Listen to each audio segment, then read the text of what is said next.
السلام علیکم ناظرین۔ پیارے ناظرین، حضرت معین الدین چشتی رحمۃ اللہ تعالیٰ علیہ اللہ کے ایک ایسے ولی ہیں جن کی مزار شریف پر دھرم اور مذہب کا کوئی بھی بندھن نہیں ہے، یعنی کہ آپ کے مزار شریف پر صرف مسلمان ہی نہیں جاتے ہیں بلکہ ہندو سے لے کر ہر دھرم اور مذہب کے لوگ آپ کے مزار شریف پر حاضری دینے کے لیے پہنچتے ہیں اور اپنی مرادیں پوری کرتے ہیں۔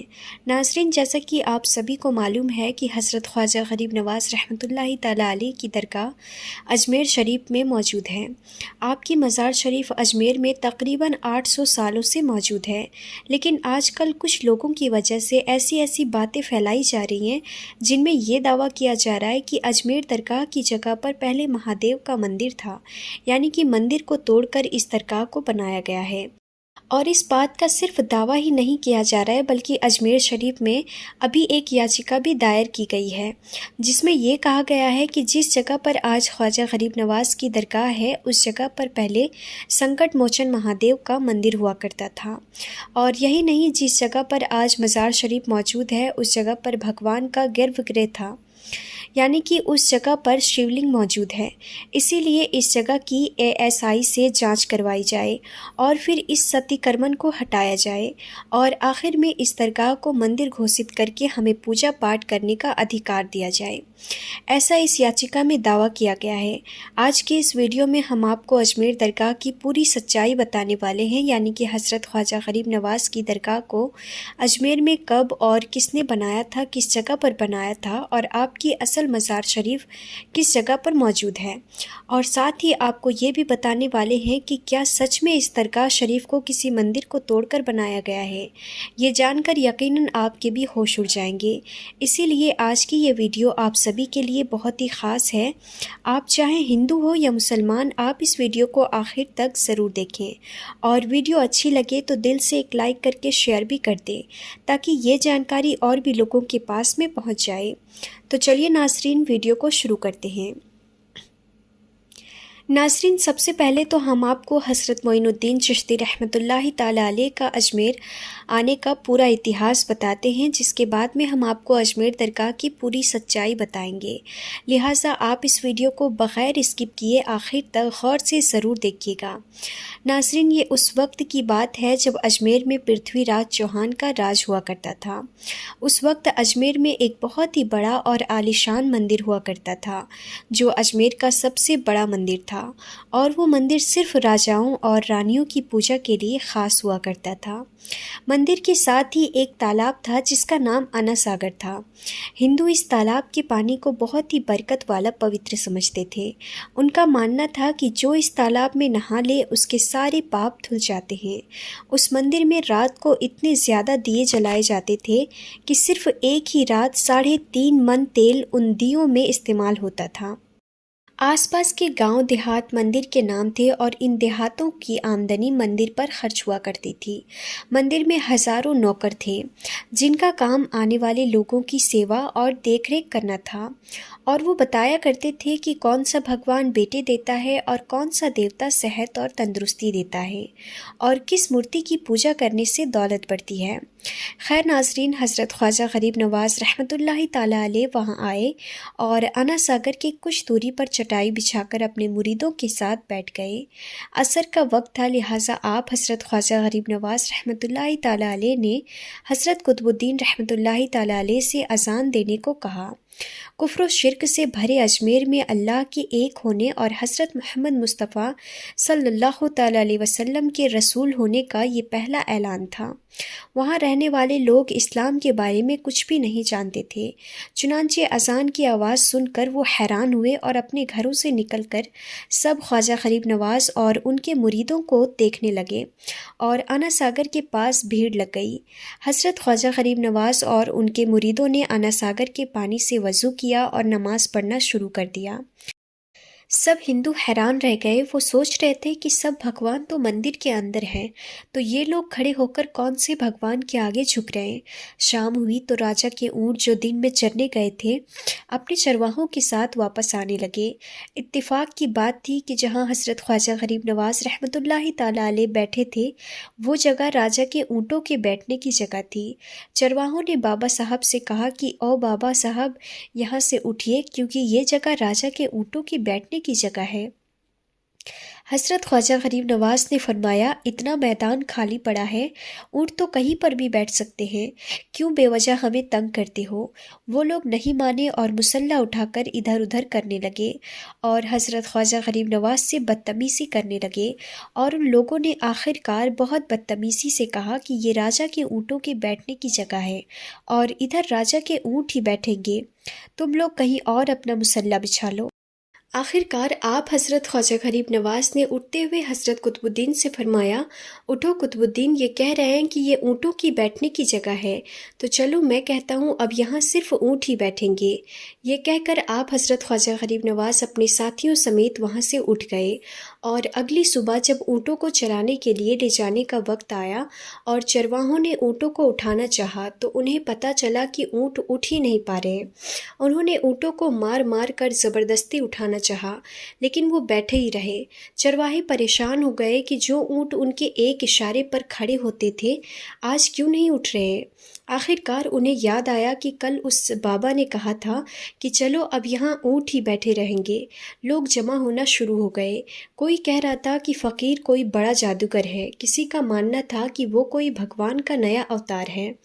بات راجہ پرتھوی راج چوہان تک پہنچی کہ ایک مسافر فقیر نے راجہ کے اونٹوں پر جادو کر دیا ہے۔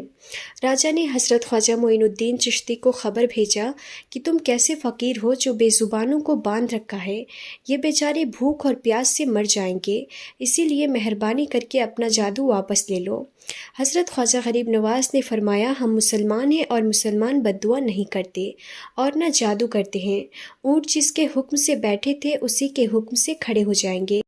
اب جا کر چرواہوں نے اونٹوں کو اٹھایا تو پہلی ہی بار میں اٹھ کھڑے ہو گئے۔ غیر مسلموں کی دلچسپی ان مسافروں میں بڑھنے لگی۔ اب 5 وقت کی اذان ہوتی اور نماز ادا کی جاتی۔ آخر کار راجہ تک یہ بات پہنچ گئی اور اس کو شکایت کی گئی کہ راجہ صاحب جو فقیر آئے ہوئے ہیں سب کے سب مسلمان ہیں، 5 وقت کی اذان دیتے ہیں اور ہمارے پوتر تالاب کو ہاتھ منہ دھو کر گندا کرتے ہیں، ہمارے دھرم کے خلاف باتیں بھی کرتے ہیں اور کہتے ہیں کہ یہ مورتیاں پوجنے کے لائق نہیں ہے، یہ تو صرف ایک پتھر ہے، اسی لیے انہیں یہاں سے اٹھا لیا جائے۔ راجہ پرتھوی راج چوہان نے فقیروں کو خبر بھجوایا کہ تم لوگ گوشت کھاتے ہو، ہمارے دھرم کے خلاف بولتے ہو، اور تو اور ہمارے پوتر تالاب کو اپنے ہاتھ منہ دھو کر گندا کرتے ہو، جو ہم قطعی برداشت نہیں کر سکتے، اسی لیے تمہارے لیے اچھا ہوگا کہ تم یہاں سے چلے جاؤ۔ حضرت خواجہ غریب نواز نے فرمایا اور بھی تو دنیا آتی ہے، صرف ہمارے ہی پانی لینے سے آخر کیا فرق پڑ جائے گا؟ راجہ کہنے لگا وہ سب ہمارے دھرم اور ہمارے مذہب کے لوگ ہیں اور تم دوسرے دھرم کے ہو، آئندہ تم لوگوں نے تالاب کو ناپاک کیا تو ہم تم لوگوں پر سخت کارروائی کریں گے۔ حضرت خواجہ غریب نواز رحمۃ اللہ تعالیٰ علیہ نے حضرت قطب الدین رحمۃ اللہ تعالیٰ علیہ سے فرمایا قطب الدین شاید یہ لوگ آئندہ ہمارے پانی لینے پر کوئی پریشانی کھڑی کریں گے، جاؤ ایک مشک پانی لے آؤ۔ حضرت خواجہ قطب الدین بختیار کاکی نے فرمایا چلیے ہم اپنا پیالہ بھر لیتے ہیں۔ ان لوگوں نے ان کو پیالہ بھرنے سے منع کر دیا، لیکن پھر بعد میں جا کر وہ لوگ اس شرط پر مان گئے کہ تمہارے جسم پانی سے نہ چھوئے تو ہم یہ پیالہ تم کو بھرنے دیں گے۔ ناظرین، تو حضرت خواجہ قطب الدین رحمۃ اللہ تعالیٰ علیہ تالاب کی سیڑھیوں پر جا بیٹھے اور اپنے پیالے کو پانی میں ڈبو دیا۔ جب وہ پیالہ بھر گیا تو حضرت خواجہ قطب الدین رحمۃ اللہ تعالیٰ علیہ نے وہ پیالہ اوپر کھینچ لیا، لیکن پھر کیا تھا جب وہ پیالہ پانی سے باہر آیا انا ساگر کا سارا پانی سوکھ گیا اور انا ساگر کی تہہ میں سوکھی ریت اڑنے لگی، مانو ایسا معلوم ہو رہا تھا کہ انا ساگر اس چھوٹے سے پیالے میں سما گیا ہے۔ انا ساگر کو سوکھنا تھا کہ پورے اجمیر میں کوہرام مچ گیا۔ گلی محلے میں چیخو پکار اور آہوں کی آوازیں شروع ہو گئی۔ وہ لوگ رو رہے تھے اور کہہ رہے تھے کہ جو پاپ ہم انا ساگر میں نہا کر دھلتے تھے اور پاپوں سے چھٹکارا پا لیا کرتے تھے، اب ہم کیا کریں گے؟ اب ہم پاپوں کا بوجھ کہاں لیے پھریں گے؟ سارے علاقے میں یہ خبر پھیل گئی کہ مسافر فقیر نے جادو کے زور سے انا ساگر کو سکھا دیا ہے۔ ناظرین، آگے ہوا یہ کہ راجہ پرتھوی راج چوہان انا ساگر کے سوکھ جانے کی وجہ سے بہت پریشان ہوا۔ اس نے اپنے وزیروں کو بلایا، سب سے یہی کہا کہ فقیر یا تو کوئی جادوگر ہے یا پھر واقعی کوئی پہنچا ہوا فقیر ہے۔ ساتھ ہی ان کی پریشانی بڑھ گئی کہ اجمیر کی رونق تو تھی ہی انا ساگر کے دم سے، اس کی وجہ سے لوگ دور دور سے اجمیر آتے تھے اور اپنا ایمان تازہ کر کے لوٹ جایا کرتے تھے۔ انا ساگر کے سوکھ جانے سے ہندو دھرم کو سخت دھکا لگے گا اور یہ بڑی شرمناک بات تھی۔ آخر کار یہ کہا گیا کہ فقیر سے بات کی جائے کہ آخر وہ فقیر چاہتا کیا ہے۔ اگر وہ کوئی ایسی بات چاہتا ہے جو ہمیں پسند آئے تو پھر ہم اس کی بات کو مان لیتے ہیں اور اس سے معافی مانگ لیتے ہیں۔ چنانچہ سب مرد، عورتیں اور بچے جا کر فقیر سے منتیں کرنے لگے کہ لوگوں کو اس پریشانی سے چھٹکارا دلائیے اور ہم سب پر مہربانی کیجیے، ہم سب سے جو غلطی ہوئی ہے اسے معاف کر دو۔ ہم اپنے پاپوں کا بوجھ لے کر کہاں جائیں گے اور کیسے سکون پائیں گے، کیونکہ ہم لوگ اسی تالاب میں اپنے پاپوں کا بوجھ دھو لیا کرتے تھے۔ یہ طریقہ زیادہ آسان تھا، لہٰذا تمام لوگ بابا صاحب رحمۃ اللہ تعالیٰ علیہ کے پاس آئے اور بولے، بابا تم بھی وضو کر لیا کرنا، لیکن بھگوان کے واسطے ہمارا انا ساگر ہمیں لوٹا دو۔ حضرت خواجہ غریب نواز رحمۃ اللہ تعالیٰ علیہ نے حضرت قطب الدین بختیار کاکی سے فرمایا کہ جاؤ اسی پیالے کو واپس تالاب میں ڈال آؤ۔ جیسے ہی وہ پیالہ تالاب میں ڈالا گیا، انا ساگر کے نیچے سارا پانی اچھل اچھل کر انا ساگر میں آ گیا۔ اس پانی نے کئی دلوں کو دھو ڈالا۔ ہندو قوم کے اتہاس کی کتابوں میں بھی ہندو اتہاس کے لکھنے والے اس بات کو مانتے ہیں کہ اس شام 32,000 غیر مسلم کلمہ پڑھ کر مسلمان ہو گئے، اور یہی نہیں، اس کے بعد حضرت خواجہ غریب نواز کا جادو ہندوستان میں ایسا چلا کہ لاکھوں کی تعداد میں لوگ مسلمان بنتے چلے گئے۔ تاریخ کی کتابیں بھری پڑی ہیں جنہوں نے 90 لاکھ سے بھی زیادہ لوگوں کو مسلمان بنایا تھا۔ خیر ناظرین، اس کے بعد 6 رجب 633 ہجری کو عشاء کی نماز پڑھنے کے بعد حضرت خواجہ غریب نواز اپنے حجرے میں داخل ہوئے اور پھر اندر سے دروازہ بند کر لیا اور اپنے سارے خادموں کو اندر آنے سے منع کر دیا۔ اس کے بعد ساری رات آپ کے خادموں نے کمرے کے اندر سے اللہ کا ذکر کی آواز سنی، لیکن پھر آدھی رات کے بعد یہ آواز آنی بند ہو گئی۔ لیکن پھر جیسے ہی فجر کا وقت ہوا تو آپ کے خادموں نے دروازہ کھولنا چاہا، مگر وہ دروازہ نہیں کھلا۔ آخر کار پھر وہ حجرے کے دروازے کو توڑا گیا۔ اس کے بعد آپ کے مریدوں نے اندر جا کر دیکھا تو سب کی آنکھوں سے آنسو نکل گئے، کیونکہ انہوں نے دیکھا کہ حضرت خواجہ غریب نواز کا وشال ہو چکا ہے، یعنی آپ اس دنیا سے رخصت ہو چکے ہیں۔ آپ کے وشال کے بعد آپ کی نماز جنازہ پڑھائی گئی اور پھر آپ کو اسی جگہ پر دفن کر دیا گیا جہاں پر اجمیر میں آپ سب سے پہلے چٹائی بچھا کر بیٹھے تھے۔ ہم آپ کو بتا دیں کہ اس وقت وہاں پر کچھ بھی نہیں تھا، بالکل خالی میدان تھا، اور اس وقت آپ کی مزار شریف بھی کچی بنائی گئی تھی۔ پھر ایک بار بادشاہ اکبر نے درگاہ کے نام کچھ تحفے دیے جن کو بھیج کر پھر درگاہ کا کام کروایا گیا۔ ہم آپ کو بتا دیں کہ اجمیر درگاہ کی جو گنبد ہے اس کو حضرت خواجہ حسین کے بیٹے نے بنایا تھا۔ پھر 859 ہجری میں درگاہ کا جو مین گیٹ ہے اسے سلطان والوں نے بنوایا تھا، اور گنبد پر لگا ہوا کلش رام پور کے نوابوں کی دین ہے۔ اس کے علاوہ اجمیر درگاہ میں سنہری کٹہرہ بادشاہ جہانگیر نے بنوائی تھی اور اس کی مرمت مہاراجہ جے سنگھ نے کروائی تھی۔ بادشاہ اکبر نے حضرت خواجہ غریب نواز کی درگاہ کے لیے 18 گاؤں کی جاگیر وقف کی۔ اس کے بعد جب ہندوستان میں انگریزوں کا قبضہ ہوا تو اس وقت اس درگاہ کے لیے ایک کمیٹی بنائی گئی جس کا کام درگاہ کی دیکھ بھال کرنا تھا۔ اس کے علاوہ اجمیر درگاہ میں جو بلند دروازہ ہے اسے سلطان محمود غزنوی نے بنوایا تھا۔